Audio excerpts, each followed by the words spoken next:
Hello সবাইকে, আমি ভূষণ। আমরা এখন সমুদ্র পৃষ্ঠের খুব কাছাকাছি একটি শহরে আছি, যেখানে প্রতি বছর 1,10,00,000-এরও অধিক ভ্রমণকারী আসে এবং যে স্থানটিকে শুটকি মাছের আবাসস্থল বলা হয়। হ্যাঁ বন্ধুরা, আমরা এখন কক্সবাজারে আসি, যে জায়গাটিকে বাংলাদেশের সবচেয়ে জনপ্রিয় জায়গা বললে ভুল হবে না। গুগল উইকিপিডিয়া অনুযায়ী এটি বাংলাদেশের দ্বিতীয় সবচেয়ে বড় পর্যটন স্থান। চলুন বন্ধুরা, আমরা এই শহরের কিছু অংশ এক্সপ্লেন করি। আমাদের প্রথম যাত্রা শুরু হয় কলাতলী ডলফিন মোড় থেকে। আমরা এখন কক্সবাজার সি বিচের দিকে যাব। আমরা এই শহরে আসার পর থেকে অনেক টুরিস্ট দেখতে পেয়েছি, যদিও এখনো সিজন নয়, তবুও এখানে টুরিস্টদের ভিড়। দেখুন বন্ধুরা, বিচে যাওয়ার রাস্তার পাশে এখানে হকারের দোকান দেওয়া হয়েছে, আর এখানে বিভিন্ন ধরনের জার্সি কাপড় বিক্রি হচ্ছে। কক্সবাজার শহরে 2,20,000-এরও অধিক স্থানীয় মানুষ বসবাস করেন। আরো প্রায় 1,00,000-এর মতো মানুষ বাহির থেকে এখানে এসে বসবাস করেন। তারা মূলত ব্যবসায়িক কারণে এখানে এসেছেন। এখানকার 70%-এরও বেশি মানুষ ট্যুরিজম ব্যবসার মধ্যে আছেন।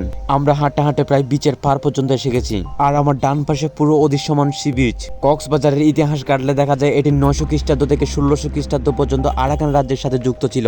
আর কক্সবাজারের পুরাতন নাম ছিল পালঙ্কি। পরবর্তীতে এটি ব্রিটিশদের হাতে চলে যায়। 1760 সালে এখানে আরাকানিদের মধ্যে একটি দাঙ্গাদাঙ্গি হয়। সেই দাঙ্গাদাঙ্গি থামানোর জন্য হিরণ কক্সকে ইংল্যান্ড থেকে এখানে নিয়োগ দেওয়া হয়। 1769 সালে হিরণ কক্স যখন মারা যান, তখন তার স্মৃতিতে এখানে একটি বাজারের নামকরণ করা হয়, আর সেই থেকে মূলত আমাদের এই কক্সবাজার। পুরো দেশ থেকে এখানে রেকর্ড পরিমাণ টুরিস্ট আসে। এই বছরের এপ্রিল মাসে 3 দিনে 7 লাখেরও অধিক টুরিস্ট আসার এখানে রেকর্ড আছে। দেখুন বন্ধুরা, এই ঘোড়াটি তার পিঠে মানুষকে চড়িয়ে তাদের আনন্দ দিচ্ছে, আর ঘোড়া ব্যবসায়ীরা মূলত এখান থেকে টাকা উপার্জন করছে। এখানে ভ্রমণকারীদের আনন্দ দেওয়ার জন্য সবকিছু আছে, প্যারাসাইলিং থেকে শুরু করে স্পিড বোট ড্রাইভিং সবকিছু।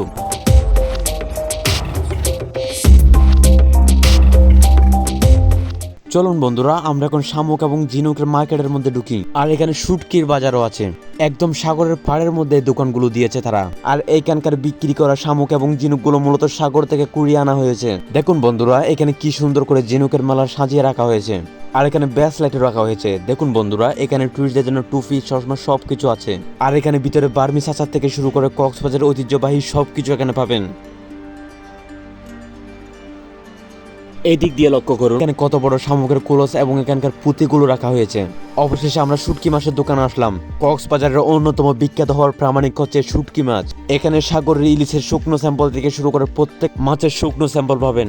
আর কলাতলির বাম পাশে শুকনো মাছের একটি মার্কেট আছে, যেখানে পুরো বাজার শুটকি মাছের। কক্সবাজারে 20 ভাগের মতো মানুষ সাগর থেকে মাছ আহরণ করে জীবিকা নির্বাহ করে, যাদেরকে কক্সবাজারের সূর্য সন্তান বলা হয়। এখানে সাগর থেকে তোলা মাছ ও কাঁকড়া রান্না করে বিক্রি করা হচ্ছে। বেশিরভাগ ক্ষেত্রে রাস্তার পাশে পাশে হকারের দোকান দেওয়া হয়েছে, যেখানে প্রত্যেক কিছু বিক্রি হচ্ছে।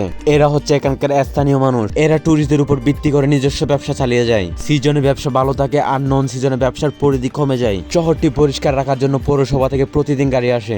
চলুন আমরা এবার কক্সবাজারের খারাপ দিক দিয়ে লক্ষ্য করি। কক্সবাজারে প্রত্যেক বছর ব্যাপক হারে র্যাপ এবং ছিনতাই হয়, যেগুলোর শিকার হয় টুরিস্টরা। বেশিরভাগ ক্ষেত্রে মেয়েরাই হেনস্থার শিকার হয়। এর পরবর্তী সমস্যা হচ্ছে এখানকার হোটেল মোটেল ভাড়াগুলো অনেক বেশি, আর সিজনাল সময়ে এর ভাড়া 2 থেকে 3 গুণ বেড়ে যায়। এর পরবর্তী সমস্যা হচ্ছে এখানকার ফটোগ্রাফার আর ড্রাইভাররা, তারা সবসময় ওভার করে নেওয়ার চেষ্টা করে। আর ছিনতাই থেকে শুরু করে সব ধরনের অপরাধমূলক কার্যক্রম রাতে বেশি সংঘটিত হয়। কক্সবাজারের ক্রাইম রেট 5%, যা রাজধানী ঢাকার চেয়ে মাত্র 2% কম। আমাদের আজকের যাত্রা এই পর্যন্ত। ভিডিও ভালো লাগলে চ্যানেলটি অবশ্যই সাবস্ক্রাইব করে দিবেন, আর অবশ্যই একটি কমেন্ট করে যাবেন। দেখা হবে পরবর্তী কোনো নতুন ভিডিও নিয়ে।